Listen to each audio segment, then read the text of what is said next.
साथियों, आज जो है अपन राजस्थान के एकीकरण के बारे में चर्चा करेंगे। यानी राजस्थान के एकीकरण के महत्वपूर्ण प्रश्नों पर अपन आज चर्चा करने वाले हैं। तो पहला प्रश्न है, स्वतंत्रता के समय राजस्थान किस श्रेणी का राज्य था? स्वतंत्रता के समय राजस्थान किस श्रेणी का राज्य था? तो इस प्रश्न का आपका राइट आंसर हो जाएगा बी श्रेणी का राज्य था। अगला प्रश्न है, मत्स्य संघ में सम्मिलित रियासतें कौन कौन सी थी? तो इस प्रश्न का आपको आंसर बताना है कि मत्स्य संघ में सम्मिलित रियासतें कौन कौन सी थी। तो इस प्रश्न का आपका राइट आंसर हो जाएगा अलवर, भरतपुर, करौली और धौलपुर। यानी कि ए, बी, सी और डी, ये चार जो रियासतें हैं अलवर, भरतपुर, करौली और धौलपुर, ये मत्स्य संघ में सम्मिलित हुई थी। अगला प्रश्न आपके सामने है कि आज़ादी के पूर्व नॉन सैल्यूट ठिकाने ठिकाने कितने थे? तो आपको पहले बताना है 3 ठिकाने थे। कौन कौन से थे? लावा, कुशलगढ़, निमराना। यानी इस प्रश्न का आपके लिए राइट आंसर हो जाएगा उपयुक्त सभी। अगला प्रश्न है, राजस्थान का एकीकरण कितने चरणों में संपन्न हुआ था? तो ये प्रश्न सभी साथियों को आना चाहिए कि राजस्थान का जो है एकीकरण कितने चरणों में संपन्न हुआ था? तो 7 चरणों में संपन्न हुआ था। ऑप्शन नंबर 3 आपके राइट हो जाएगा। अगला प्रश्न है कि राजस्थान को 19वीं शताब्दी में राजपूताना नाम किसने दिया था? राजस्थान के लिए, किसके लिए? राजस्थान के लिए राजपूताना शब्द का प्रयोग करने वाले कौन थे? तो वो थे जॉर्ज थॉमस थे। तो ऑप्शन नंबर बी आपके राइट आंसर हो जाएगा। अगला प्रश्न है, भारत की स्वाधीनता के समय ब्रिटेन के प्रधानमंत्री कौन थे? स्वाधीनता के समय ब्रिटेन के प्रधानमंत्री कौन थे? तो इस प्रश्न का आपको राइट आंसर बताना है क्लेमेंट एटली जो है वो भारत की स्वाधीनता के समय प्रधानमंत्री थे। अगला प्रश्न है, स्वाधीनता के समय भारत के वायसराय व गवर्नर जनरल कौन थे? स्वाधीनता के समय भारत के वायसराय व गवर्नर जनरल कौन थे? तो इस प्रश्न का आपको राइट आंसर बताना है लॉर्ड माउंटबेटन जो है भारत के स्वाधीनता के समय वायसराय भी थे, गवर्नर जनरल भी थे। अगला प्रश्न आपके सामने है, स्वतंत्रता प्राप्ति के समय भारत के सचिव कौन थे? ऑप्शन नंबर आपके सामने है के मुंशी, वीपी मेनन, वल्लभ भाई पटेल, माउंटबेटन। तो इस प्रश्न का आपका राइट आंसर हो जाएगा वीपी मेनन हो जाएगा। अगला प्रश्न आपके सामने है, राजस्थान के राजपूत राजाओं का एक परिसंघ बना दिया जाए, ये बात कहने वाले कौन थे? आपको बताना है कि राजस्थान के राजपूतों का एक परिसंघ बना दिया जाना चाहिए। तो ये बात है वो कहने वाले थे चार्ल्स मेटकॉफ थे, जिन्होंने कहा था कि राजस्थान के राजपूत राजाओं के लिए एक परिसंघ बना देना चाहिए। अगला प्रश्न आपके सामने है कि राजस्थान के एकीकरण की प्रक्रिया के दौरान राज्य की राजधानी का जो मुद्दा था उसको सुलझाने के लिए जो कमेटी गठित की गई थी उसके अध्यक्ष कौन थे? तो इस कमेटी के जो है वो अध्यक्ष थे बी आर पटेल। यानी राजस्थान का जब एकीकरण चल रहा था उस प्रक्रिया के दौरान जो राज्य की राजधानी बनानी थी उस मुद्दे को लेकर जो कमेटी गठित की गई थी उसके जो है वो अध्यक्ष थे बी आर पटेल। अगला प्रश्न आपके सामने है कि राजस्थान के एकीकरण के बारे में निम्नलिखित में से कौन सा कथन सत्य है? इनमें से कौन कौन से कथन ऐसे है जो एक में से राइट है? पहला है, अजमेर मेरवाड़ा क्षेत्र को राजस्थान में सम्मिलित किया गया था। यानी आपको ये बताना है कि 7वें चरण के अंदर अजमेर मेरवाड़ा क्षेत्र को राजस्थान में सम्मिलित किया गया था। बिल्कुल किया था, ये बात ही बिल्कुल सही है। अगला है, सिरोही को विलय राजस्थान में किया गया था, 7वें चरण में नहीं किया गया था, ये गलत बात है। अगला है, आबू एवं देलवाड़ा को राजस्थान में सम्मिलित किया गया था, बिल्कुल सही बात है, ये आबू और देलवाड़ा को राजस्थान में सम्मिलित किया गया था। अगला है, मत्स्य संघ को राजस्थान में सम्मिलित किया गया था, ये बात तो बिल्कुल ही गलत है। इस प्रश्न का आपका राइट आंसर हो जाएगा ऑप्शन नंबर सी, यानी 1 और 3। अगला प्रश्न है, आधुनिक राजस्थान का जनक किसे कहा जाता है? सरदार वल्लभ भाई पटेल को कहा जाता है, मोहनलाल सुखाड़िया को कहा जाता है, जयनारायण व्यास को कहा जाता है, क्या हीरालाल शास्त्री को कहा जाता है? तो आपको बताना है कि आधुनिक राजस्थान का जो है वो जनक है वो मोहनलाल सुखाड़िया को कहा जाता है। अगला प्रश्न आपके सामने है कि राजस्थान के एकीकरण से कितनी रियासतों के एकीकरण से राजस्थान का निर्माण हुआ था? यानी आपको ये बताना है, बिल्कुल आसान क्वेश्चन है। साथ ही बिल्कुल आसान ही क्वेश्चन है कि आपको ये बताना है कि ये बात सबसे पहले पता रहनी चाहिए कि राजस्थान का जब एकीकरण होता शुरू हुआ था उस समय रियासतें कितनी थी? तो 19 रियासतें थी। आप प्लीज़ आपसे ये पूछ ले कि ठिकाने कितने थे? तो 3 ठिकाने थे। आपसे ये पूछ ले कि केंद्र शासित प्रदेश कितने थे? तो केंद्र शासित प्रदेश कितने थे? 1 थे। तो कितनी रियासतें एकीकरण के समय राजस्थान का निर्माण हुआ था? तो इस प्रश्न का आपका राइट आंसर हो जाएगा 19 रियासतें, यानी राजस्थान के एकीकरण के समय कुल 19 रियासतें थी। फिर आप अगला क्वेश्चन आपके सामने है कि राजस्थान के एकीकरण में कितना समय लगा था? टाइम कितना लगा था? ये कई बार परीक्षाओं में पूछा गया प्रश्न है और भी पूछ सकते हैं। तो इस प्रश्न का आपके राइट आंसर हो जाएगा 8 वर्ष 7 माह और 14 दिन का इसमें जो है समय लगा था। ऑप्शन नंबर बी राइट हो जाएगा कि राजस्थान के एकीकरण में 8 वर्ष 7 माह और 14 दिन का समय लगा था। अगला प्रश्न आपके सामने है, सम्मिलित वाला क्वेश्चन है। सम्मिलित वाले क्वेश्चन बहुत पूछे जाते हैं और ये क्वेश्चन हमें बार-बार रिपीट भी होते हैं। पहला है मत्स्य संघ, यानी संघ उनकी डेट बताने की कौन सा चरण जो है वो कब शुरू हुआ था? पहला है मत्स्य संघ। मत्स्य संघ की शुरुआत कब हुई थी? तो मत्स्य संघ की शुरुआत हुई थी 18 मार्च 1948 को। दूसरा है पूर्वी राजस्थान। पूर्वी राजस्थान शुरू हुआ था 25 मार्च 1948। तीसरा है संयुक्त राजस्थान।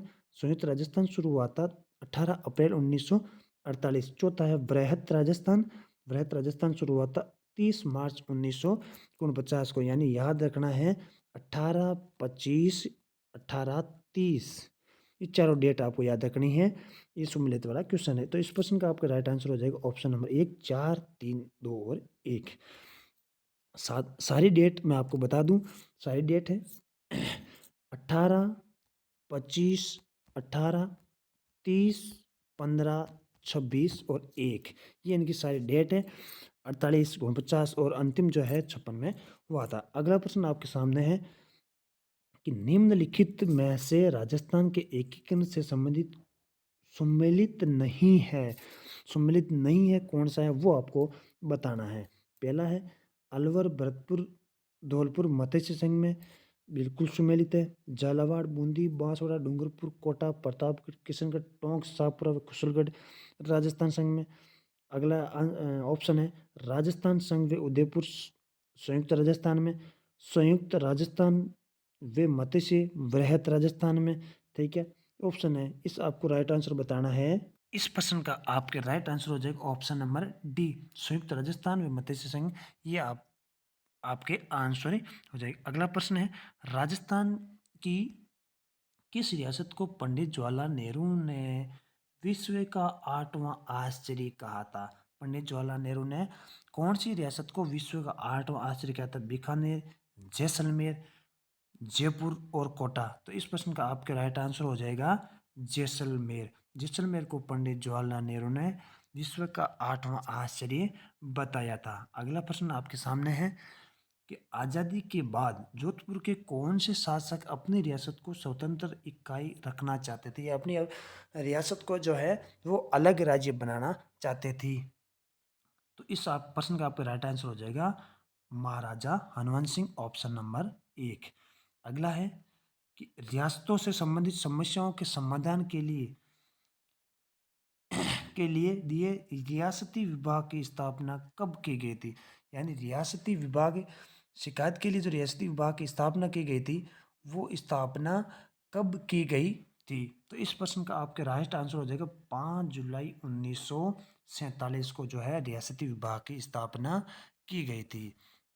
अगला प्रश्न है, इंपॉर्टेंट क्वेश्चन है कि शंकरराव देव समिति का गठन धौलपुर एवं भरतपुर की राज्यों की जनता की इस बात के लिए राय जानने के लिए किया गया था कि वे राजस्थान अथवा उत्तर प्रदेश किस में मिलना चाहते हैं। इस समिति के अध्यक्ष सहित कितने सदस्य थे?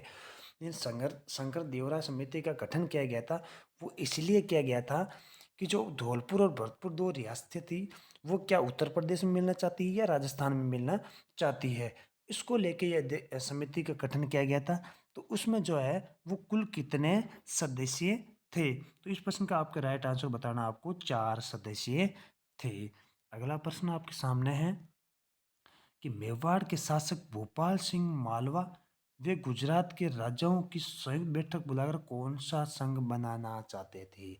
बिल्कुल इंपॉर्टेंट क्वेश्चन है कि मेवाड़ के शासक भोपाल सिंह वे गुजरात के राजाओं की संयुक्त बैठक बुलाकर कौन सा संघ बनाना चाहते थे। तो इस प्रश्न का आपको ये आंसर बताना है, मेवाड़ यूनियन, यानी मेवाड़ से संबंधित थे भोपाल सिंह, मेवाड़ के शासक थे तो मेवाड़ यूनियन बनाना चाहते थे। ऑप्शन नंबर सी आपका राइट आंसर हो जाएगा। अगला प्रश्न है कि राजस्थान के एकीकरण की प्रक्रिया के समय मत्स्य संघ की वार्षिक आय कितनी थी। इंपॉर्टेंट क्वेश्चन है कि मत्स्य संघ की जो है वो उस समय वार्षिक आय क्या थी एकीकरण के समय। तो इस प्रश्न का आपका राइट आंसर होएगा कि एकीकरण के समय मत्स्य संघ की जो वार्षिक आय थी वो 184 लाख रुपए लगभग थी। क्या थी? लगभग थी। एग्जिट हम नहीं बता सकते कि कितनी थी, लेकिन लगभग जो है 184 लाख वार्षिक आय थी। कौन से संघ की? मत्स्य संघ की। फिर बताना है मत्स्य संघ का गठन कब हुआ था। मत्स्य संघ का गठन कब हुआ था? 15 मई 1949 को हुआ था, 18 मार्च 1948 को हुआ था, 25 मार्च 1948 को हुआ था, 30 अप्रैल 1948 को हुआ था। इसमें से आपको राइट आंसर बताना है। हमने पहले भी चर्चा करी थी कि मत्स्य संघ की स्थापना दिवस के बारे में अपने पहले चर्चा करी थी। इस प्रश्न का आपका राइट आंसर हो जाएगा 18 मार्च 1948 को जो है मत्स्य संघ का गठन हुआ था। अगला क्वेश्चन है विलय पत्र पर हस्ताक्षर करते हुए किसने कहा था कि मैं अपने डेथ वारंट पर हस्ताक्षर कर रहा हूँ। विलय पत्र पर हस्ताक्षर करते हुए ऐसे कौन से महाराजा थे जिन्होंने ये कहा था कि मैं अपने डेथ वारंट पर हस्ताक्षर कर रहा हूँ। तो उसका इस प्रश्न का आपका राइट आंसर बताना है महारावल चंद्रवीर सिंह, जो बांसवाड़ा के थे, जिन्होंने ये बात कही थी कि मैं अपने डेथ वारंट पर हस्ताक्षर कर रहा हूँ। अगला प्रश्न है पूर्व राजस्थान जिसकी जो गठन है वो 25 मार्च 1948 को हुआ था, का उद्घाटन किसने किया था। उद्घाटनकर्ता भी पूछा जाता है, प्रधानमंत्री भी पूछा जाता है, इनकी डेट भी पूछी जाती है, इनकी राजधानी भी पूछी जाती है। तो इस प्रश्न का आपको राइट आंसर बताना है कि पूर्व राजस्थान यानी जिसका गठन 25 मार्च 1948 को हुआ था, इसके जो है वो उद्घाटनकर्ता कौन थे। तो इस प्रश्न का आपका राइट आंसर हो जाएगा एन.वी. गॉडगिल। यानी जो पहले 4 चरण हैं उनके जो उद्घाटनकर्ता हैं वो है गॉडगिल चाचा पटेल। तो इस जो गॉडगिल पहले 2 चरणों के उद्घाटनकर्ता हैं वो हुए थे एन.वी. गॉडगिल, नरहरि गॉडगिल। अगला प्रश्न है राजस्थान संघ का निर्माण 25 मार्च 1948 को हुआ। इसके राज प्रमुख के रूप में किनको चुना गया था। राज प्रमुख भी पूछे जाते हैं।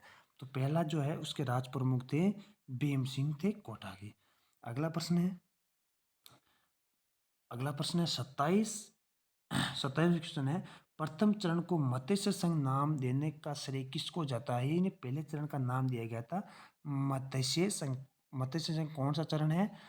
पहला चरण है। तो इसका जो नाम है किसके कहने पे दिया गया था।